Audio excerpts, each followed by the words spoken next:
Selamat pagi dok, perkenalkan nama saya Anggun Cempaka Wulandari dengan NPM 1301191900072 dari tutor 8 grup B. Hari ini saya akan eh, melakukan tanya jawab berupa 24-hour dietary recall. Dan di sini pasien saya bernama Rehan Syauki. Baik, selamat pagi Pak. Pagi dok. Perkenalkan Pak, nama saya Anggun, saya dokter yang sedang berjaga di klinik pada pagi hari ini. Sebelumnya saya berbicara dengan siapa ya Pak? Nama saya Raihan dok. Bapak Raihan. Baik Pak, di sini kita akan melakukan dietary recall untuk mengetahui kebiasaan makan Bapak dan asupan makan satu hari kemarin. Sebelumnya Bapak Raihan, Pak Raihan usianya berapa Pak? Usia saya 21 tahun. 20 20 tahun. tahun. 20 tahun. Oh ya, Belum baik. 2 tahun. Ya. Ya, 20 tahun Pak. Saat ini mahasiswa Pak? Atau sudah Iya, bekerja? saya mahasiswa. Mahasiswa ya Pak. Tinggalnya di mana Pak? Saya tinggal di Bandung. Oh, tinggal di Bandung. Tepatnya di mana Pak? Ngekos atau bagaimana Pak? Tapi saya lagi ngekos sekarang di Jatinangor. Oh iya baik Pak. Di Jatinangor. Sebelumnya apakah Bapak mengetahui berat badan dan tinggi badan Bapak? Tahu dok saya. Untuk tinggi badan saya 180, sedangkan untuk berat badan saya sendiri 92. Baik, 180 dan 92 kg. Ya, sebelumnya Pak, saya izin mencatat ya Pak, dan saya akan melakukan akan menanyakan beberapa hal mengenai asupan makan Bapak selama satu hari ke belakang. Saya mohon untuk Bapak menjawab selengkap-lengkapnya dan sejujur-jujurnya untuk memudahkan saya melakukan perhitungan kalori yang Bapak asupan kalori makan Bapak. Apakah Bapak bersedia? Bersedia dok saya. Baik, terima kasih Pak. Ya, untuk sebelumnya nih, Pak, Bapak biasanya makan berapa kali sehari, Pak? Untuk saat ini saya kayaknya makan cuma 2 kali sehari deh umumnya. 2 kali sehari. Itu di jam berapa, Pak? Kalau boleh tahu. Karena saya nggak sarapan, jadi saya makan tuh makan siang sama makan malam.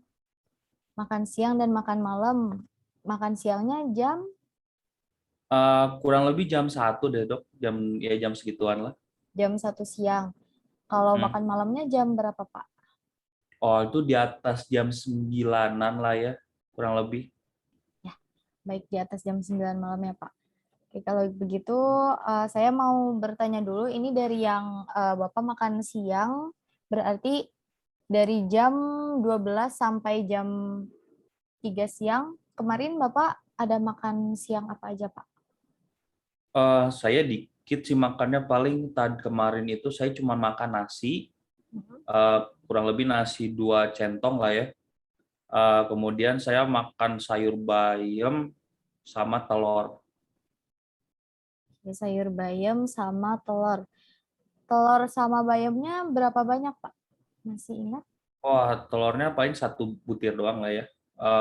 Kemudian untuk bayamnya sendiri satu ikat lah, satu graman lah ya, satu ikatan.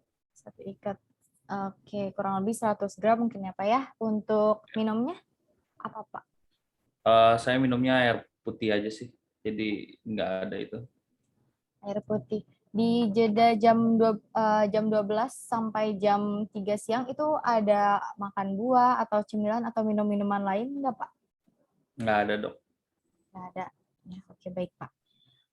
Lalu setelah jam 3 siang sampai jam 6 sore, Bapak ada makan atau ada cemilan?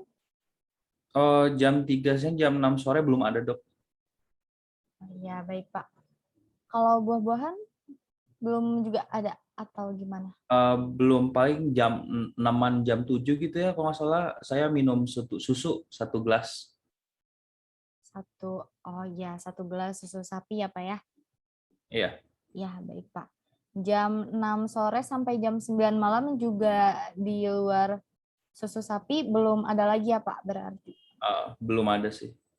Ya, baik Pak. Lalu untuk malamnya nih Pak, tadi kan makan malam lebih dari jam 9. Itu ada apa aja Pak? Masih ingat? Saya tuh makan nasi goreng, kurang lebih nasi goreng daging sapi lah ya. Mm-mm. Itu biasanya nasi goreng tuh cuman nasi, telur, paling sayurnya kol sama daging sapi dok paling. Oke, nasi gorengnya 2 centong Pak, sama kayak yang pas siang. Iya, sama 2 centong. Dagingnya juga kurang lebih ya kecil lah dok, 50 graman lah ya. Sama Eh, tadi ada sayur hijaunya ya Pak? ada sayur kol tadi tuh. Sayur Eh, kol. Kemudian kita pakai telur ya 1 butir lah ya. Ya, baik Pak. Untuk minumnya apa Pak? Minumnya nggak ada. Nggak ada Biasanya cuman air doang sih kalau saya mah. air putih ya. Ya, baik Pak. Untuk telurnya telur negeri atau telur kampung? Negeri. Telur negeri. Ya, 1 telur negeri, 2 centong nasi, dan ada kol kurang lebih 50 gram mungkin ya Pak. Nah, di sini jam 9 malam sampai pagi hari, kira-kira apakah Bapak ada makan sampai pagi hari itu sampai Bapak kembali bangun gitu Pak, sampai jam 6 Oh, pagi gitu. Apakah ada bangun terus mengonsumsi minuman atau cemilan atau buah Pak selain yang makan enggak, malam tadi? Enggak ya? enggak sih dok kayaknya. Baik Pak. Lalu dari jam 6 sampai jam 9-nya, tadi yang paginya sebelum makan siang itu ada mengonsumsi apa dulu nggak Pak? Enggak sih kayaknya. Nggak ada juga ya Pak. Ya. Kalau misalkan paginya nih Pak, ada mengonsumsi teh atau kopi atau susu? Nah, tidak ada dok. Ya, ya baik Pak. Oke baik. Berarti ini untuk makanannya, lauknya ada ya Pak tadi yang digoreng itu berupa nasi goreng, lalu telurnya juga telur goreng ya Pak. Terus selain dari makan makanan gula, apakah ada tambahan gula lagi dari Tidak ada. masakannya? Nggak ada ya Pak. Tidak ada. Baik Pak. Oke, kalau boleh tahu Pak, ini sebelumnya kebiasaan makan seperti ini sudah berapa lama ya Pak? Kurang lebih sebulanan lah semenjak saya ngekos. Oh, sebulanan. Ya, baik. Oke Bapak, untuk selanjutnya tadi semua sudah saya catat hasil asupan makan Bapak selama 1 hari ke belakang. Selanjutnya akan saya hitung ya Pak, mohon ditunggu sebentar.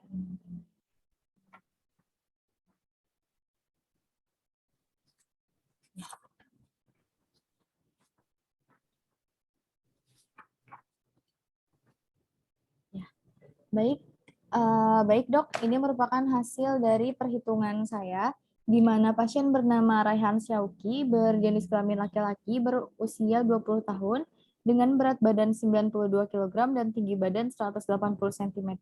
Di sini saya menghitung body mass index-nya berupa berat badan dalam bentuk kilogram dibagi tinggi badan dalam bentuk meter, dibagi lagi tinggi badan dalam bentuk meter, yaitu 92 dibagi 1,8 dibagi 1,8 lagi menghasilkan 28,4 BMI-nya. Di sini menunjukkan bahwa pasien masuk dalam kategori obes 2. Obes 2 itu ukuran 25 sampai 29,99 BMI-nya. Nah, lalu selain itu saya menghitung kebutuhan energi total pasien. Karena pasien laki-laki, maka rumusnya adalah 66 ditambah 13 ditambah dalam kurung 13,7 dikali body weight dalam bentuk kilogram, ditambah lagi 5 dikali body height, dikurangi 6,8 dikali umur. Lalu ketika dilakukan hasil perhitungannya, maka akan seperti ini.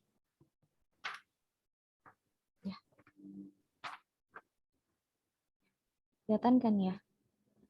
Di sini 66 ditambah 11,7 dikali 92 karena berat badan pasien 92 kg, lalu di sini ditambah 5 dikali 180 karena tinggi pasien 180 cm.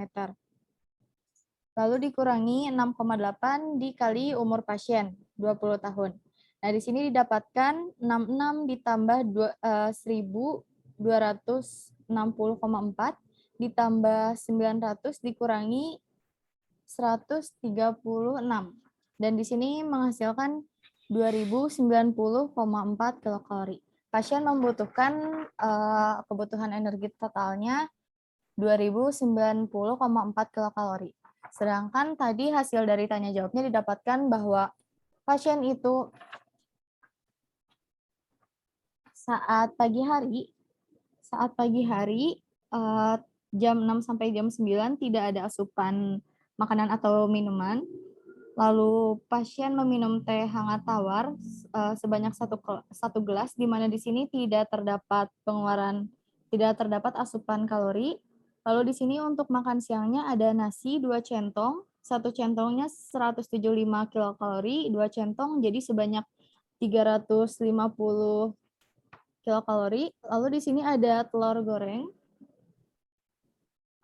telur negeri, 1 telur 95 kilokalori, lalu ada bayam sebanyak 100 gram 50 kilokalori. Lalu untuk sorenya, pasien dari jam 3 sampai jam 6 tidak ada asupan makanan. Untuk makan malamnya jam 6 sore sampai jam 9 malam meminum susu sapi 1 gelas yang kalorinya itu 130 kilokalori. Lalu di sini untuk makan malamnya sendiri, pasien berkata di atas jam 9 malam. Pasien memakan nasi goreng yang berisi 2 centong nasi sebanyak 350 kilokalori ditambah kol. Kol tidak dihitung kalorinya. Ditambah daging sapi kurang lebih 50 gram sebanyak 95 kilokalori dan ada 1 telur negeri satu telur negeri goreng untuk korak-koriknya. Dan di sini ada 95 kilokalori. Dan pasien meminum air putih itu juga tidak dihitung asupan kilokalorinya. Nah, di sini untuk pasien sendiri, apakah ada lauk yang digoreng? Jawabannya adalah iya. Dan di sini kurang lebih ada 3 sendok dari hasil nasi goreng dan juga telur goreng. Maka hasilnya 270 kilokalori, di mana 1 sendok minyak gorengnya itu 90 kilokalori. Dan pasien juga tidak menggunakan gula tambahan selain masakan, maka tidak dihitung asupan kilokalorinya. Di sini setelah dijumlahkan dari pagi hari sampai malam hari, didapatkan bahwa pasien ini asupan makanannya itu ada sebanyak 1.435 kalori. Nah, di sini didapatkan bahwa pasien sendiri kebutuhan energi totalnya adalah 2090,4 kilokalori, sedangkan asupan pasien sendiri 1.435 kalori. Ini menunjukkan defisit atau pasien kurang mengonsumsi makanan tidak mencukupi kebutuhan energi total yang seharusnya. Namun di sini pasien masuk kategori obes 2, kemungkinan bisa dikarenakan input yang dihasilkan lebih besar daripada outputnya. Dan pasien sendiri juga berkata bahwa ini merupakan kebiasaan selama 1 bulan sejak tinggal di kos, dan makan malamnya itu lebih dari jam 9, sesudah itu langsung tidur. Itu juga bisa menyebabkan pasien obes tingkat 2. Baik. Begitu Pak, di sini Bapak masuknya tadi sudah saya hitung dan Bapak masuknya obesitas tingkat 2, tetapi untuk asupan makanan asupan makanannya 1.435 kilokalori. Ini kurang dari kebutuhan energi total Bapak yang dihitung dari berat badan dan tinggi badan dan umur yang seharusnya 2.090,4 kilokalori. Nah, ini bisa ditambah lagi ya Pak asupan makannya, tetapi harus diimbangi juga dengan pengeluaran energi yang dihasilkan seperti olahraga ataupun hal lainnya ya Pak ya. Baik, sebelumnya apakah ada yang ditanyakan terlebih dahulu Pak? Tidak ada, Dok. Baik, terima kasih Pak Uki untuk kerjasamanya. Sehat selalu ya Pak. Eh, Terima kasih, Dok. Ya, selamat pagi Pak. Ya, terima kasih Dok. Sekian dari saya. Wassalamualaikum warahmatullahi wabarakatuh.